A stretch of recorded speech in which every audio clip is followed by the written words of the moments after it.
la spéciale Festival du film international de Marrakech commence maintenant sur Radio 2M.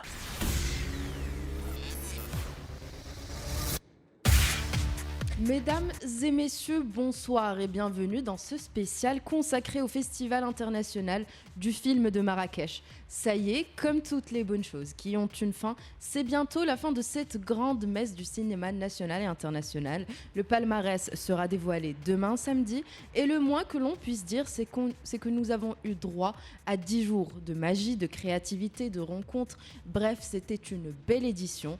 Comme vous pouvez le voir, si vous nous suivez sur les réseaux sociaux, Rimel et moi-même sommes en très bonne compagnie ici sur le plateau à Marrakech. Je vous présente nos convives d'aujourd'hui. Nous recevons Charles Tessan, vice-président du syndicat français de la critique de cinéma. C'est lui qui a animé l'atelier d'initiation et de perfectionnement à la critique de cinéma à destination des journalistes en juillet déjà. Et puis bien sûr, Rémi Bonhomme, directeur artistique du FIFM. On ne vous le présente plus celui-là, c'est un habitué de la maison désormais. Et c'est avec ce beau parterre que nous allons revenir sur les 9 derniers jours du FIFM. Allez, c'est parti.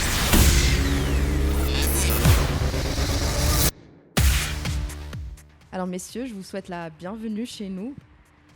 Bonsoir. Bonsoir. Quand tu as dit que c'était la fin, ça m'a fait un petit passement au cœur. Oui, c'est déjà la fin. Ouais. C'était 10 beaux jours que nous a offert le FIFM. Alors justement, le festival touche à sa fin. Vous avez été là depuis le début, vous depuis samedi. Quel est votre ressenti sur cette édition ?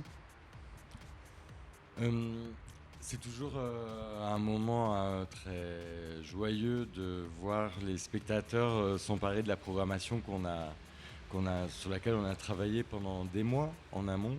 Et les festivaliers ont été extrêmement présents à cette édition, à l'ensemble des projections dans les différentes sections du festival. Oui.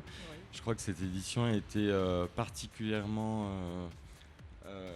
forte dans la manière dont elle a offert un lieu d'espace, de dialogue. On va en revenir en parlant de l'atelier critique, mais également à travers les débats que nous avons ouverts. Et puis cette série de conversations qui a grandi cette année, oui. Et à laquelle les festivaliers ont répondu très très nombreux. Nous allons revenir à tout ça dans un instant. Vous, Charles, comment vous vous sentez après tous ces jours ici ? Je me sens très bien. C'est un très beau et très bon festival où on se sent à l'aise et où il y a à la fois du public dans les salles. Le Palais des Congrès, ministres, ambassadeurs, il y a un vrai public. Je suis allé aussi au Colisée, qui est une très belle salle, pour assister à des discussions avec les réalisateurs et le public, où il y a un public très curieux qui pose beaucoup de questions. J'étais aussi au film de Matthew Rankin, qui est dans la section 11e continent. Les gens posaient beaucoup de questions, sont très curieux à la fois du cinéma, mais de comment les gens en font. Et je trouve que c'est non seulement un lieu pour recevoir les films, mais c'est aussi un lieu pour partager des expériences de cinéma entre le public et les réalisateurs et les artistes. Et Rémi parlait à l'instant des conversations, elles sont nombreuses, 11h, 15h tous les jours. Et là aussi, j'ai assisté à celle de Justin Kurzel.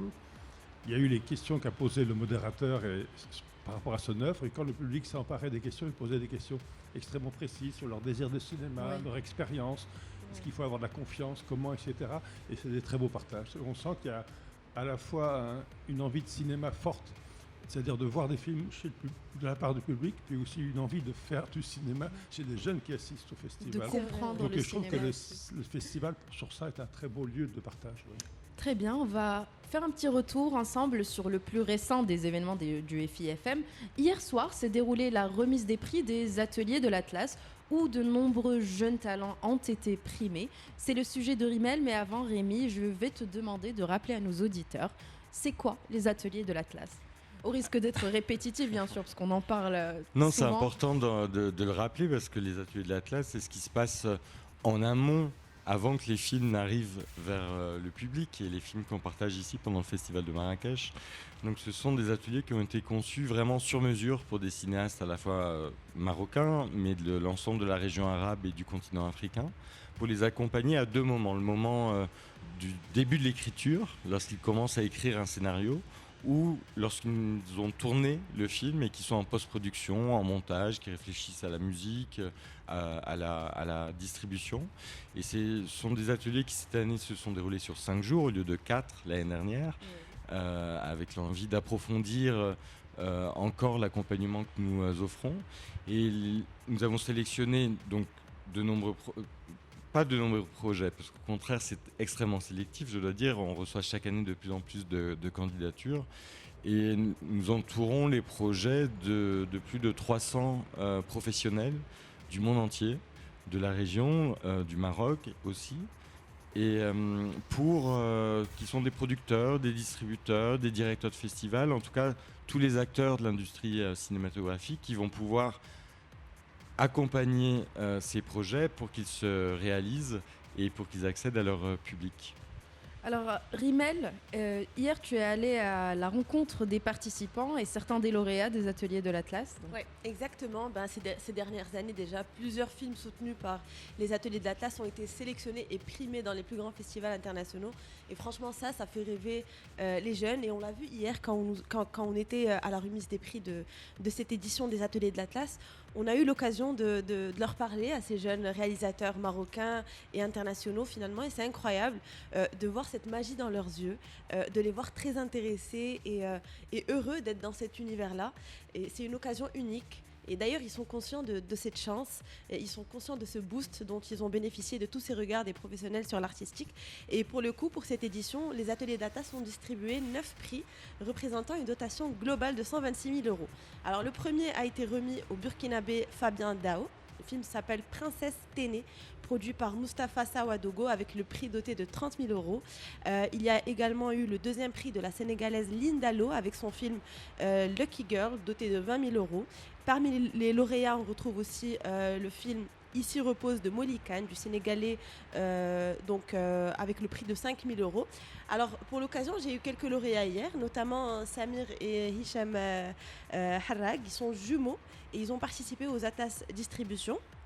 J'ai eu également Molly Khan et Mustapha Sawadogo, le producteur du film de Fabien Dao, qui ont accepté de nous parler. On écoute ce que ça a donné et ça s'est passé hier du coup aux ateliers de l'Atlas. On écoute. Alors moi c'est Hicham Harrag, moi c'est Samir Harrag et on est frères jumeaux. Alors c'est notre première participation aux ateliers de l'Atlas Station, qui est la première édition, qui est un atelier lab fait sur mesure pour des jeunes réalisateurs comme nous, où pendant toute la semaine on a fait des conférences et mis en contact et fait des Q&A avec des personnes dont on n'aurait jamais la possibilité d'entrer en contact en temps normal. Je voudrais remercier le Festival de Marrakech pour cette création de l'atelier de l'Atlas. Je pense que c'est vraiment un tremplin pour tout jeune réalisateur qui voudrait se lancer dans le cinéma. L'atelier m'a apporté énormément de choses parce que j'avais des questions sur la narration, sur certains personnages, l'angle que je dois prendre.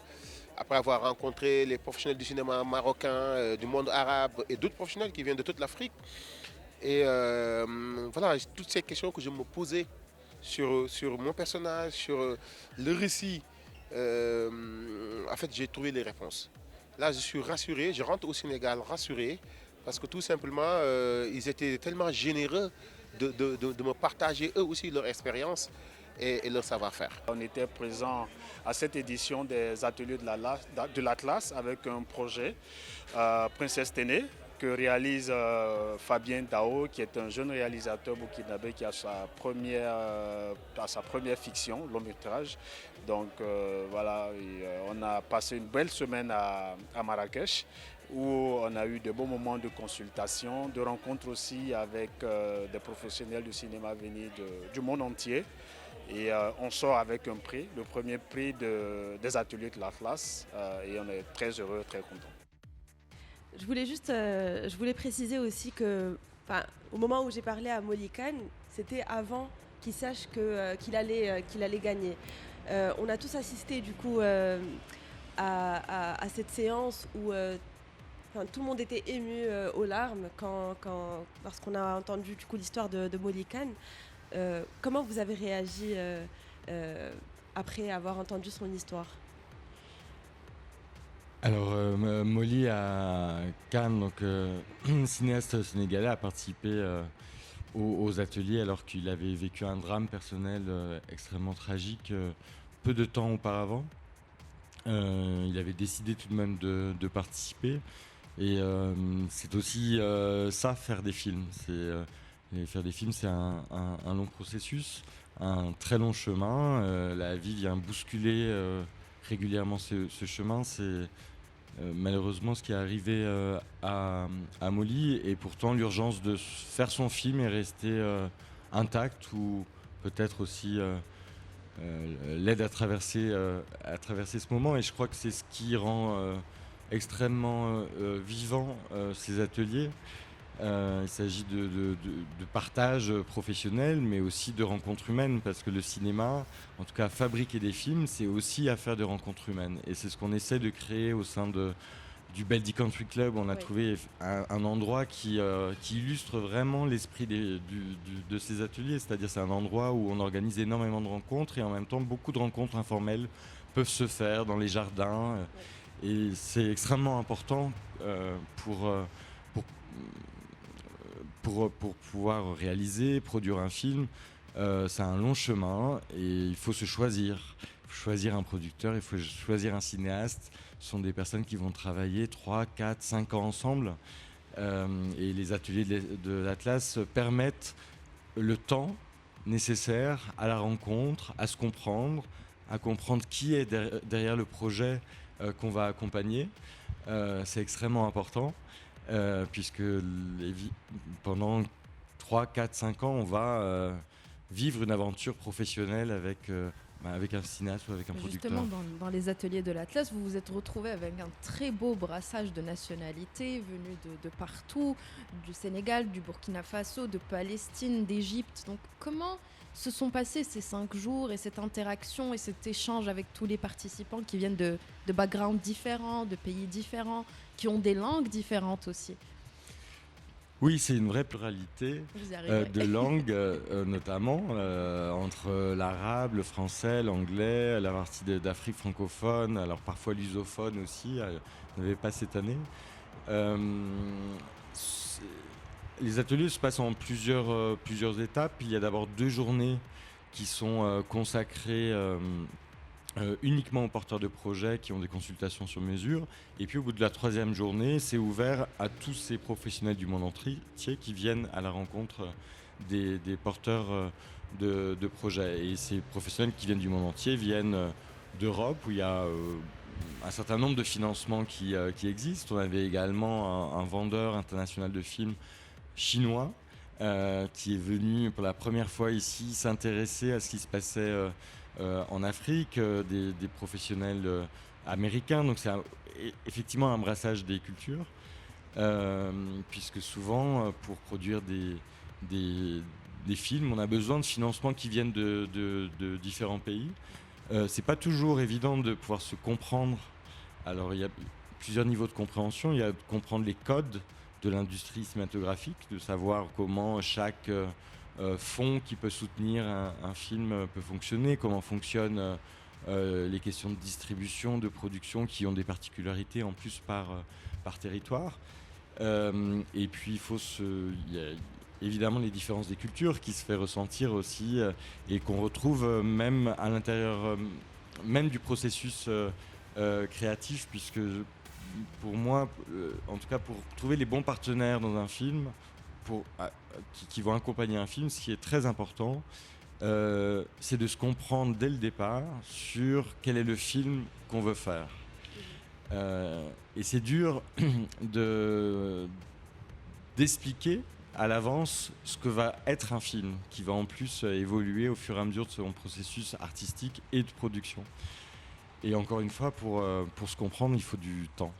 Il y a quelque chose qui fait rêver aussi les lauréats, c'est quand on voit par exemple le film de Saïd Himish. On prend l'exemple de Saïd Himish, La mer au loin. Son projet a participé aux ateliers d'Atlas. Il a participé à 2 reprises. Son film était présenté en compétition cette année. Quand on voit aussi Asma El Moudir, donc la réalisatrice, on l'a vu l'année dernière, son succès fou, tout le monde en parlait dans toute la presse et tout ça. Elle a participé 2 fois aux ateliers de l'Atlas. Elle a eu le prix du festival L'Étoile d'Or. Première fois qu'un film marocain remporte l'Étoile d'Or. Enfin, ouais. Et ça fait rêver les lauréats, j'imagine. Oui, je crois que là, ces 4 ou 5 dernières années, on a vu l'apparition de cinéastes tout à fait passionnants qui ont réalisé des premiers films extrêmement différents, qui venaient aussi un peu bousculer ce qu'on pouvait connaître ou ce qui pouvait se produire au Maroc. Donc je pense à Alaeddin Jem avec son film Le Miracle du Saint Inconnu, qui est une comédie burlesque. Je pense à Ismaël El-Iraqi pour Zanka Kanta, qui est un film rock qui regarde plutôt du côté du cinéma de Tarantino. Ouais. Yasmine Menkiran, Rennes, qui fait un cinéma d'aventure, et puis les cinéastes que vous avez cités. Et tous ces cinéastes sont arrivés dans une période assez courte des 4-5 dernières années. Je crois qu'ils ont ouvert la voie et suscité de nombreuses vocations. Je le sens d'ailleurs au sein des ateliers d'Atlas, notamment à travers ce programme Atlas Station, où on vient d'entendre tout à l'heure deux participants de ce programme, qui sont donc des jeunes professionnels qui se sentent portés par le parcours de ces cinéastes-là. C'était la nouveauté de cette année d'ailleurs. Exactement. Atlas Station. Vous pouvez nous est faire un petit rappel justement... de ce que c'est? Alors Atlas Station, les ateliers d'Atlas accompagnent des projets. Donc ce sont des cinéastes et des producteurs qui arrivent avec un projet en écriture ou en post-production. Atlas Station a voulu accompagner des profils de cinéastes ou de producteurs qui ont également des projets, mais on les accompagne plutôt à essayer de développer leur carrière à l'international. Donc ce sont des jeunes qui ont une expérience ici au Maroc, qui ont envie de collaborer à l'international avec des coproducteurs. Et pendant ces 5 jours, on leur a appris les codes pour naviguer dans l'industrie cinématographique mondiale.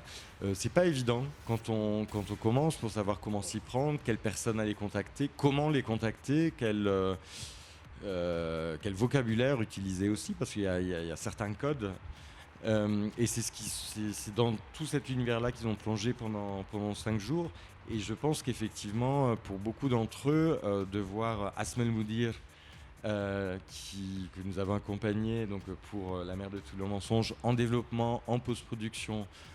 Elle a remporté un prix à Cannes, l'Étoile d'Or à Marrakech, elle a été shortlistée dans les Oscars. De voir un parcours comme le sien rend possible toutes les ambitions. Alors, Charles, Oui. j'aimerais bien avoir votre opinion là-dessus, mais c'est quand même là qu'on réalise l'importance d'initiatives comme les ateliers de l'Atlas dans l'accompagnement d'une nouvelle génération de cinéastes. L'atelier de l'Atlas, c'est essentiel, c'est ce qui fait, parce que les festivals doivent vivre sur 2 vitesses. Le temps de recevoir les films, de les partager au public en faisant un choix de sélection et de programmation, ce qui est fait, puis le temps d'être au cœur de ce qui va être le cinéma qui va venir. Et là-dessus, c'est une création de... On a travaillé tous les deux ensemble la semaine de la critique pendant 10 ans.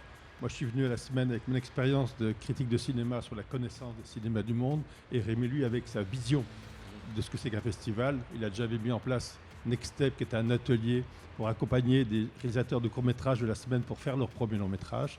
Et les Atlas, ça lui ressemble complètement, si je peux dire, parce que je le connais bien. Et en faisant ça, je dirais que c'est comme... il y a le Vendée Globe en ce moment, donc il y a ce qu'on appelle les bateaux, les voiliers, les dériveurs. Oui. Plus la voile est forte et grande pour que le vent la prenne et que le voilier aille vite, plus la dérive est forte. La dérive, c'est le atelier de l'Atlas. C'est-à-dire, c'est ce qui est... Et puis, c'est là où moi, je suis venu au festival 3 fois. Je suis venu une première fois au temps de Bruno Bard, Public System, parce qu'il m'avait demandé de faire une programmation, une sélection de films de Bollywood. Comme je connais bien le cinéma indien, j'avais choisi des films qui étaient montrés d'ailleurs sur la place, je crois, enfin ici. Et j'étais venu la première année où Rémi m'avait proposé dans le jury Work in Progress avec Saïd Amish d'ailleurs. Hein, et toi, tu t'occupais des ateliers d'Atlas. Aujourd'hui, ça. Je trouve que c'est capital parce que tout d'un coup, c'est là où j'ai ressenti, enfin, j'ai une bonne expérience des festivals dans le monde, l'évolution du festival. C'est-à-dire, première chose, un festival existe lorsque une ville et un pays s'en emparent, s'y reconnaît, s'y retrouve. Et c'est pas gagné. Il y a des festivals que j'appelle les festivals TGV en France ou les festivals Air France, si vous voulez, je ne sais pas comment dire, mais on fait venir des gens, ils remplissent les salles, mais on sent que la ville ne se l'approprie pas. Ici, je crois que c'est fait, c'est gagné. Deuxième chose, c'est de garder la dimension internationale du festival par la compétition, les invités, Sean Penn, David Cronenberg, Justin Kurzel, et ça, c'est important que Marrakech a ça, et c'est aussi sa spécificité dans les festivals de la région. Et puis 2, de remettre le festival au cœur du Maghreb et puis du continent africain, de cette cinématographie qui, effectivement, en ce moment, comme l'a dit Rémi à propos du Maroc, est extrêmement en forme. Il y a une nouvelle génération qui arrive, qui a des idées nouvelles, qui nous fait sortir un peu de certaines visions de ce qu'on appelle le cinéma dit du tiers-monde, c'est-à-dire un cinéma issu du néoralisme, avec un peu de tradition et de folklore local, plus des sujets de société. Ça existe toujours, ils s'en emparent, ces sujets de société, mais on voit que les jeunes générations ont envie de leur donner de nouvelles formes cinématographiques. Et c'est passionnant. Alors vous avez dit le cinéma de demain. Il s'annonce comment, ce cinéma de demain? Moi, je suis plutôt de nature optimiste. C'est très bien. Le cinéma marocain est particulièrement en forme. Ça se voit dans les premiers films, enfin, ça a été dit déjà par Rémi, dans les festivals. Et il y a une génération, et je l'ai vu aussi, avec les jeunes ateliers, discussions, ils sont en forme, ils ont des idées, ils ont envie de faire des choses, et on les sent, c'est une génération qui est libérée de certains carcans, de certains modèles anciens. Ils ont envie de s'emparer du cinéma là où ils le voient. C'est-à-dire que ce n'est pas seulement une culture horizontale dans la mémoire de ce qui s'est fait, verticale, pardon, mais plutôt horizontale par rapport à ce qui se fait autour d'eux. Et qu'ils s'approprient à leur manière en fonction de leur culture et de leur milieu. Donc ça, c'est intéressant à observer en ce moment. Et je trouve là-dessus, et le festival là-dessus, avec les ateliers de l'Atlas, est vraiment au cœur de ça. Et c'est important. Vous avez reçu combien de candidatures? Vous en avez sélectionné combien pour un prix neuf à la fin? Alors, c'était plus de 300, je crois 320, le nombre de candidatures cette année. Et le nombre de projets était de 27. Donc c'est très sélectif. Je ne le dis pas du tout pour décourager ceux et celles qui nous écoutent et qui auront envie de candidater. Bien au contraire. C'est important pour nous d'être sélectif et d'être exigeant, parce que en étant exigeant, c'est aussi reconnaître les cinéastes qu'on a en face de nous, enfin les jeunes cinéastes, comme de vrais cinéastes. Justement, quels sont les critères de sélection? Comment on choisit? Qu'est-ce qui fait qu'on choisit un tel et non pas un tel? Parce que les jurys, ils ont dit une chose à l'unanimité. Ils ont tous dit que délibérer, c'était très difficile pour eux. Donc, oui, parce que c'est vrai que la sélection était très diverse, avec des talents indéniables, venus, tu le disais tout à l'heure, de pays très différents. Donc c'est toujours dur, en plus, quand on est face à la promesse d'un film, d'en soutenir un plutôt qu'un autre. En tout cas, sur la question des critères, c'est une multitude de choses qui sont prises en considération.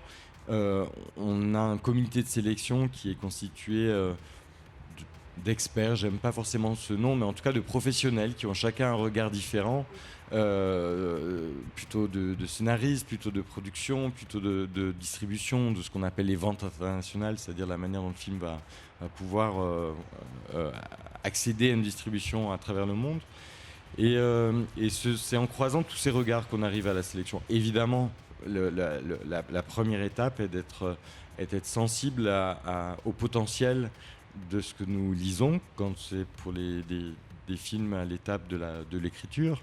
Il faut parfois y voir le potentiel, parce que ce sont des écritures en cours, donc il peut y avoir des fragilités, il peut y avoir des manques, et c'est là où aussi on s'interroge sur la manière dont nous, ce qu'on peut apporter à ces projets avec les consultations. Parfois, on peut lire des projets qui sont extrêmement enthousiasmants, mais qui sont très avancés, et on se dit que peut-être ils ont moins besoin de notre accompagnement que d'autres qui sont à une étape plus fragile, mais qui par contre vont en bénéficier pleinement.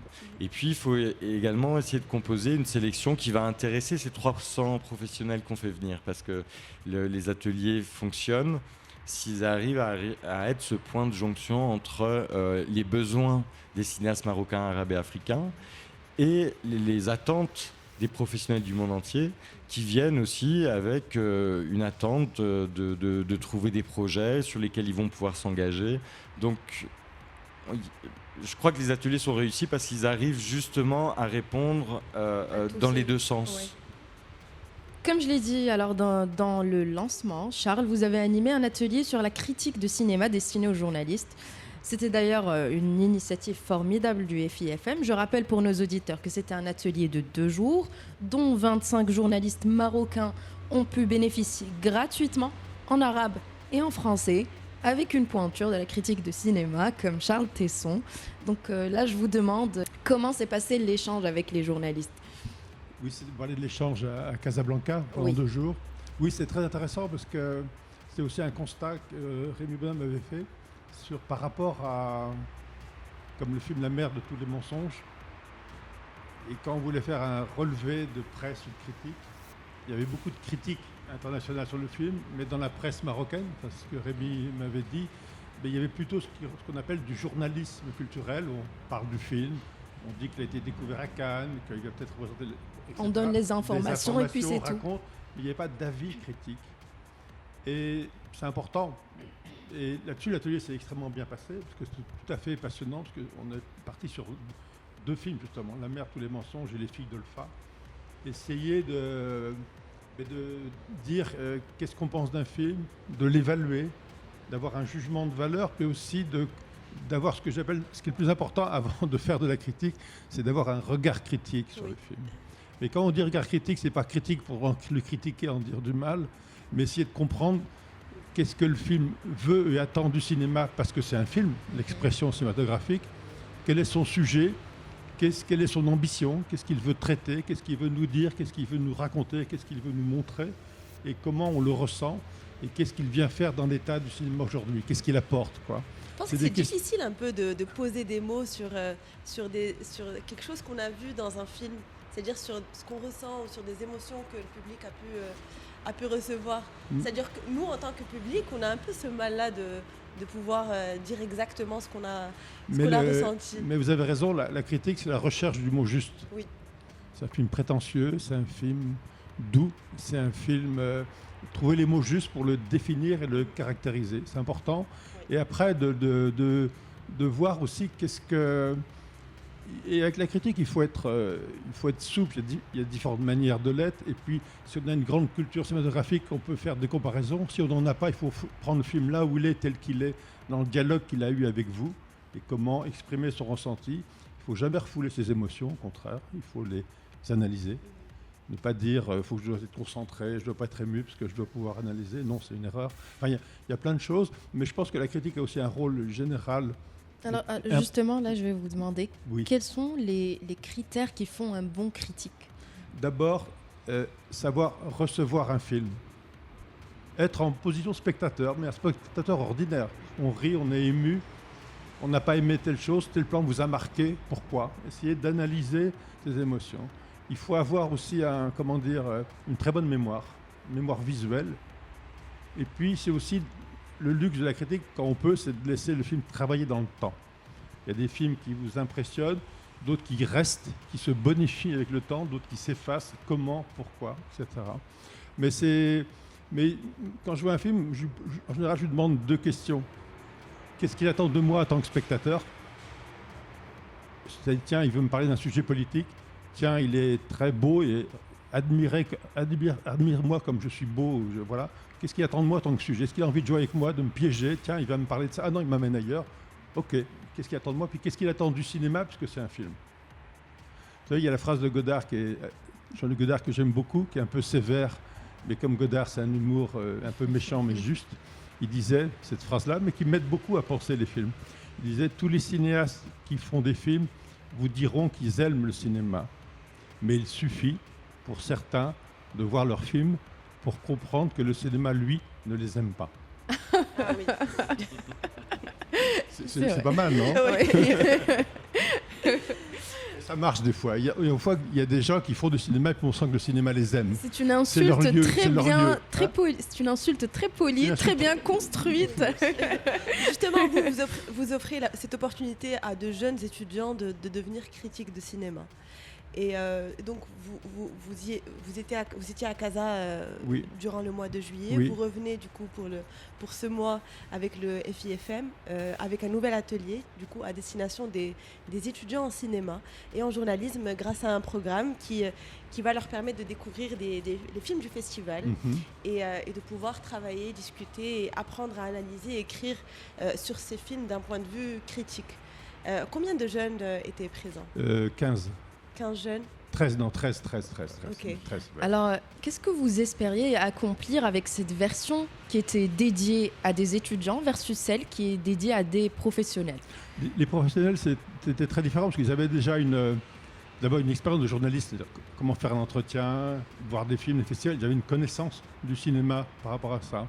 Mais c'était plus, eux, de les sensibiliser, à l'expression cinématographique, c'est-à-dire la mise en scène. Tiens, c'est un film avec du montage court. Tiens, il y a une manière de filmer en plan fixe. l'écriture cinématographique, c'est-à-dire le langage cinématographique, et les sensibiliser, parce que souvent, soit c'est l'histoire, soit c'est le sujet. Et on parle de sujet, comment il est, et dire non, il y a une différence entre un sujet et le traitement d'un sujet. Il y a une différence entre une histoire et un récit, comment il est construit, quelle est la construction narrative. Donc les sensibiliser plutôt à cette matière d'expression cinématographique et en quoi elle entre dans le discours du film, qui n'est pas seulement l'intention de l'auteur, mais comment le discours s'organise. Donc c'était plutôt ce travail-là qu'on n'a pas toujours, ce que j'appelle le regard critique en fait. Ouais. C'est pas seulement l'analyse de film, parce qu'il faut aussi évaluer.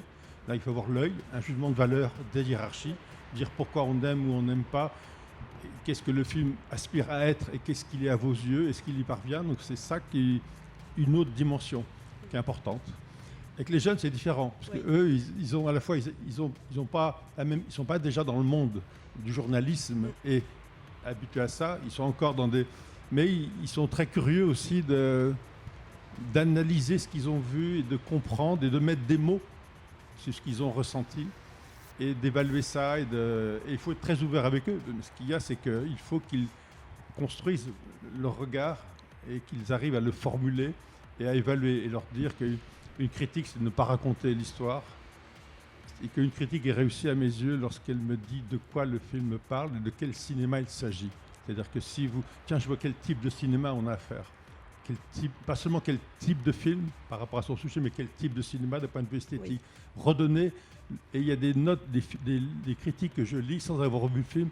Je vois très bien de quel cinéma il s'agit. Vous avez vu dans leurs yeux qu'ils avaient déjà envie de devenir critiques ? Oui, ils étaient très passionnés en tout cas. Ça a suscité des vocations. Ça les ouvrait des perspectives. Et puis surtout, on échangeait après les films. Chacun s'exprimait, on revenait. Et ils ont aussi vu, ce qui est important dans l'exercice critique, c'est l'échange collectif. Et le fait que quelqu'un exprime un point de vue, on vu une chose et eux, ça nourrissait un dialogue. Et tout le monde parlait, tout le monde levait la main pour parler. J'étais obligé de faire la police pour dire vous d'abord, vous d'abord, vous d'abord. Parce qu'ils avaient envie d'en d'écoute, de comprendre, puis d'essayer de s'exprimer. Et ça, c'est important, la prise de parole, avant le geste, si c'est écrire, et l'échange aussi, pour bien voir, et de voir, et aussi, je pense, de comprendre qu'entre eux, d'autres étaient plus sensibles à l'esthétique, la virtuosité de la caméra. J'ai dit, mais moi je peux ne pas aimer ça, vous pouvez aimer, c'est à vous de trouver votre lieu dans votre rapport au cinéma. Alors justement là, je pense au film de Saïd Hamish, La mer au loin, qui est un film marocain, le seul en compétition ici, je le rappelle, et qui traite de thématiques comme l'exil, l'immigration, mais aussi d'autres qui sont un peu délicates et tabous au Maroc, comme l'homosexualité, la bisexualité. Il se peut qu'on appréhende le regard du public sur certaines de ces thématiques, mais là j'ai envie de vous poser une question rhétorique. Est-ce que c'est important qu'un film soit apprécié du public pour qu'on juge que c'est un bon film ? Bonne question, oui.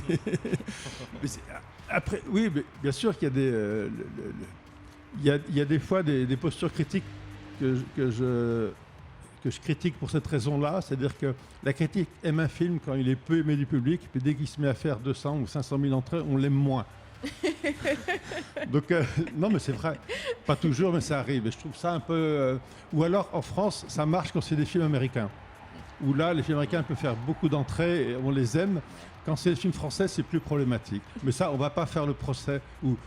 Mais c'est vrai qu'il arrive aussi que il y a des films qui ne rencontrent pas leur public, mais où la critique a justement un rôle de prescripteur, d'aller y voir. Parce que si le cinéma était régulé uniquement par la promotion, le marketing et les distributeurs, etc., je pense que non, moi je crois beaucoup. J'enseigne à l'université et critique, c'est aussi un rôle non seulement de partager, mais si des personnes ou des jeunes n'iraient pas voir ces films d'eux-mêmes, mais si quelqu'un ne leur disait pas « va voir ça », ils disent « ah ouais, je ne savais pas que ça existait, c'est formidable ». Et tout d'un coup, ça change leur vie, ça change leur regard sur le cinéma. Et je pense que le geste critique est essentiel pour ça.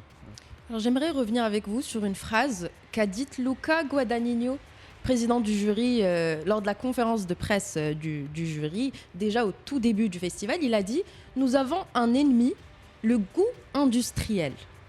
cette manie de mettre des standards et des normes qui doivent plaire à tous. Est-ce que vous êtes d'accord? Est-ce que le mainstream, comme on l'appelle, est en train de tuer notre cinéma?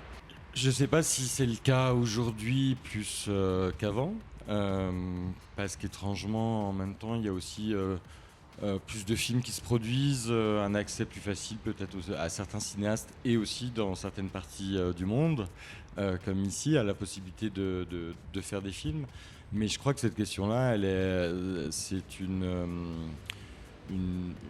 préoccupation permanente du cinéma. En tout cas, moi, en tant que directeur artistique, quand je sélectionne des films, quand on lit des projets pour les ateliers d'Atlas, ce qu'on recherche, en tout cas ce que moi je recherche, c'est à être surpris.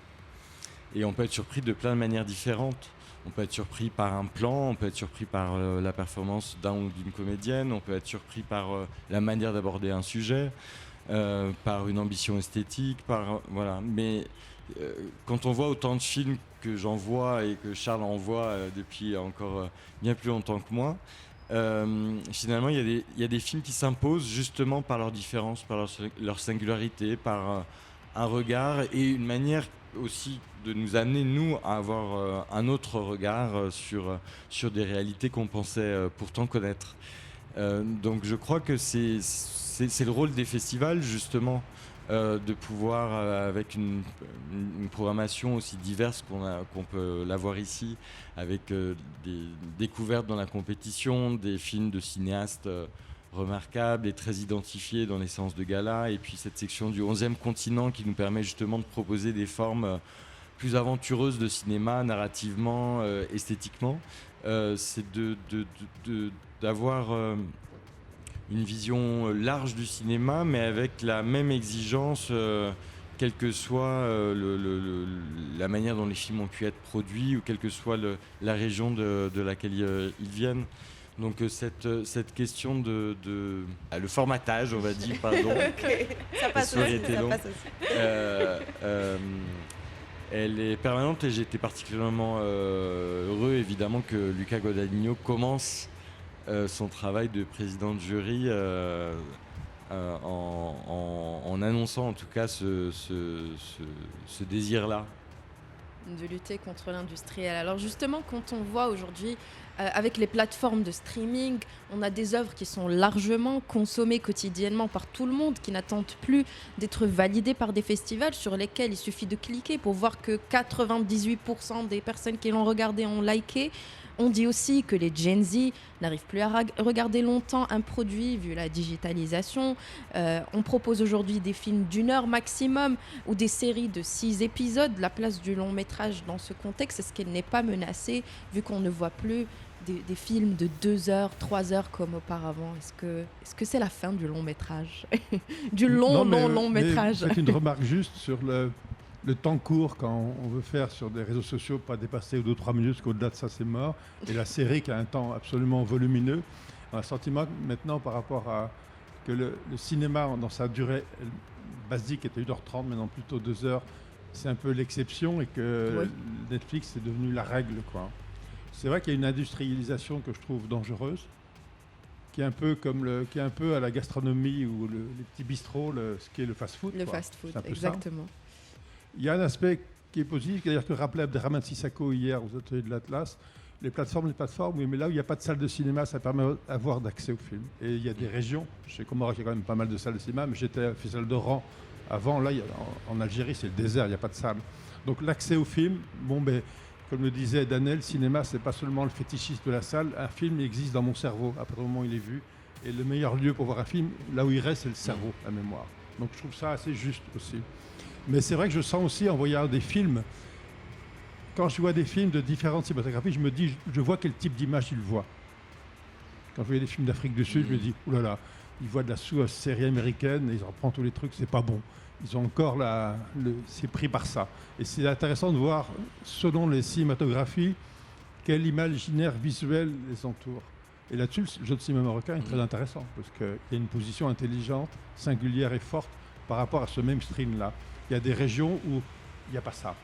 Donc je parlerais plutôt de résistance, oui. De singularité, d'envie de les écoles buissonnières, pas les autoroutes, mais les petites routes nationales ou les chemins en terre. Mais ça crée ça trace, ça va moins vite, mais ça reste aussi. J'aime bien le mot résistance. Il nous reste 5 petites minutes. Donc, bien sûr, on ne connaîtra le palmarès du FIFM que demain soir. On est tous dans l'expectative. On a beaucoup d'impatience pour connaître les lauréats. Maintenant, j'imagine que ça doit bouillonner chez les jurys. J'espère. J'aimerais revenir avec vous sur la sélection de films. Ce que vous pouvez nous dire dessus, les films en compétition officielle. Alors, c'était une compétition de 14 premiers et seconds longs métrages du monde entier. Et ce qui est intéressant, on en a un peu parlé lors de cette discussion, c'est que ça donne une certaine radiographie aussi de la jeune création à travers le monde. Charles vient de le dire, à travers les plateformes, aujourd'hui, la cinéphilie circule. Donc, on soit un cinéaste qui vient de Oulan-Bator, de Casablanca ou de New York, on peut avoir accès au même film. Et on voit des tendances à travers le monde d'envie de certains genres cinématographiques, de sujets qui préoccupent aussi les jeunes générations. Et c'est ce qui me passionne en tout cas pour la sélection de premier et second film, parce que chaque année, d'une part, on démarre à zéro sans savoir à quoi s'attendre, puisqu'on va à la recherche de personnes qu'on ne connaît pas encore.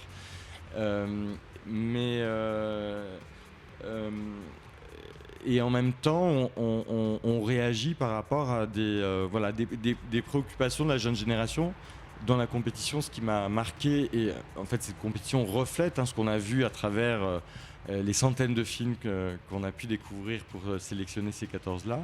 Il y a des préoccupations très fortes. Pendant longtemps, les premiers et seconds films ont été ce qu'on appelle des coming of age, c'est-à-dire comme dans la littérature, des récits où on revient sur ses premières expériences amoureuses, de vie ou autres.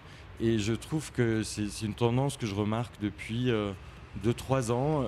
Les cinéastes qui font des premiers films s'attaquent de plus en plus à des sujets d'adultes, des sujets politiques, sociétaux, avec une grande maturité.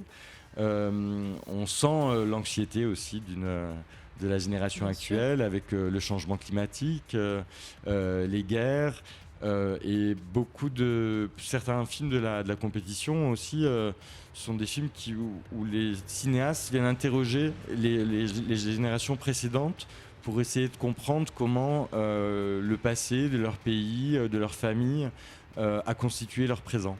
Et je suis extrêmement impressionné par la maturité des cinéastes d'aujourd'hui. En tout cas, je crois que cette compétition reflète ça, reflète aussi la bonne santé du cinéma documentaire.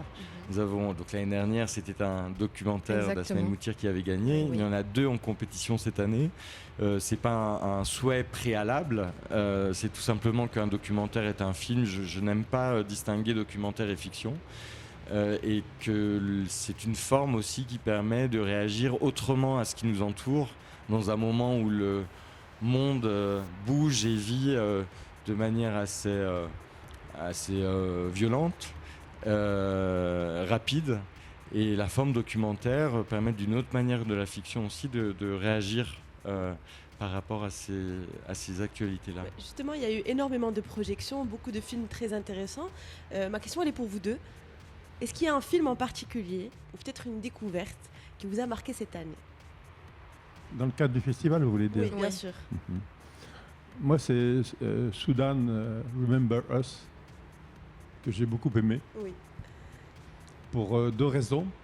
La première, qui est celle que me laissait supposer le titre. Ça, c'est une critique que vous allez nous faire ? Non, les deux. Non. Mais c'est-à-dire que le titre, c'est dire c'est une guerre qui n'a pas eu... Il y a le temps du reportage télévisé, de l'actualité, et des images de 20 heures, en Ukraine, en Israël, Liban, enfin, etc. Puis d'autres où, non, c'est pas top numéro 1. C'est quelque chose qui est... Donc je me dis, elle va documenter quelque chose où on manque d'images. Et puis, là, il y a une deuxième strate qui m'a surpris et qui, pour moi, fait la différence.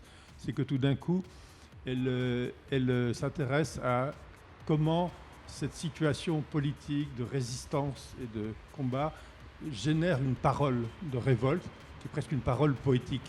Et comment elle capte cette parole-là, et comment il y a une expression qui est libérée par la parole, le slam et tout, qui est absolument magnifique, qui nous emmène sur une autre rive où je ne m'attendais pas à aller. Donc je trouve ça formidable. Franchement, vous avez bien vendu le film. Oui. C'est un critique. Hein. Ça donne envie d'aller regarder. Et vous, Rémi? Alors, je ne peux pas citer un film de la compétition. On en reparlera après le palmarès. Mais je pense au film Fanon de Jean-Claude Barny. Nous avons dévoilé en première mondiale. Alors, c'est à la fois le film et la présentation du film qui m'ont marqué. Le film plonge dans la pensée de Frantz Fanon, qui est un psychiatre, un penseur venu des Antilles en Algérie pendant la période coloniale française et qui a, à travers son travail de psychiatre, pensé les questions décoloniales, à travers les questions de déculturation notamment. Et c'était un film très attendu parce qu'on est dans un moment où c'est une figure intellectuelle qui est redécouverte, en tout cas par ceux qui ne la connaissaient pas ou mal. Et la projection était particulièrement émouvante parce que pour le cinéaste Jean-Claude Barny et son producteur Sébastien Nomo, ils avaient la possibilité de montrer le film dans d'autres festivals à travers le monde. Ils ont souhaité faire la première mondiale du film ici, à Marrakech, pour la force symbolique très forte et la manière de venir restituer aussi le travail de cette grande figure intellectuelle ici au Maroc. Et ça m'a beaucoup touché. Et ce qui m'a touché également, c'est qu'il y a une très très belle critique du film écrite par un journaliste qui a participé à l'atelier de Casablanca du mois de juillet. Ah, il est très content, il est très fier. Et c'était une critique que je vais te montrer, Charles, après, que j'ai trouvée particulièrement intéressante, pertinente, et de voir justement cette communauté de cinéma que le festival contribue à créer, à renforcer en tout cas, autour de ce film. Ça m'a particulièrement ému. Alors, vous avez 30 secondes chacun. Du haut de votre mémoire, Charles, et vous, Rémi, vous êtes là chaque année, donc comment vous évaluez l'évolution du FIFM toutes ces années, l'une après l'autre? Aujourd'hui, on arrive à la fin de la 21e édition. Donc livrez-nous vos ressentis pour clôturer. Qui commence? Je commence avec vous. Alors, un festival, c'est un peu comme un tournage. C'est-à-dire que ce sont les mêmes décors qu'on retrouve chaque année. Donc la ville incroyable de Marrakech, qui a un décor formidable pour un festival. Le public de Marrakech qui est formidable. Mais chaque année, un récit différent à trouver. En invitant des personnalités, des films qui vont, pendant 10 jours, faire réagir, dialoguer, émouvoir, énerver peut-être. Et donc chaque année, il nous faut se renouveler. Se renouveler évidemment par la programmation, par des initiatives, pour réagir aussi par rapport aux besoins qu'on peut sentir, des envies des cinéastes, du public, de la manière de trouver d'autres possibilités pour que cette rencontre ait lieu entre les artistes et le public. Donc il y avait beaucoup de nouveautés cette année. Cet atelier critique dont on s'est parlé, le développement des conversations, le développement des ateliers de l'Atlas. Et on réfléchira, dès qu'on se sera un peu reposé de cette édition, à la prochaine, en essayant de continuer à se renouveler, parce qu'un festival, j'allais dire, c'est presque une matière vivante. On crée un espace dont les artistes et les festivaliers s'emparent. Et il faut être constamment en mouvement, parce que le monde l'est, parce que le public l'est, parce que les cinéastes le sont, et donc chaque édition du festival doit refléter tout ça. Très bien. À vous la parole. Oui, donc, comme je l'ai dit tout à l'heure, je suis venu 3 fois, et là j'ai senti l'évolution. C'est-à-dire quand Rémi Bonhomme est arrivé, il n'est pas venu en mode de rupture, ça arrive des fois, mais c'est pas son comportement. Il a garder l'esprit du festival tel qu'il était quand il était conçu avec Daniel Toscan-Duplantier et Mélita, par rapport à une dimension internationale, Amérique, la compétition qui reflète le cinéma international. Mais je pense que tout le travail de Rémi, qui se voit vraiment à travers les ateliers de l'Atlas et tout, c'est que Marrakech a gardé cette dimension internationale avec ses stars, la compétition et puis aussi de vibrer au cœur du cinéma du Maghreb et d'écouter la respiration et d'être le poumon de ce qui se passe dans le continent africain. Et je pense que cet équilibre-là maintenant est atteint et parfait et il est sur la bonne voie. Très bien, sur ces mots, alors, je vous annonce que notre émission spéciale touche à sa fin. Je remercie Oumaima, Smaïl et Mehdi à la régie. Je vous remercie Rémi et vous Charles d'avoir accepté notre invitation aujourd'hui. Ne manquez pas demain la soirée de clôture avec les grands gagnants qui seront dévoilés demain. Donc, et je vous dis à l'année prochaine. Évidemment. Merci. Merci à vous.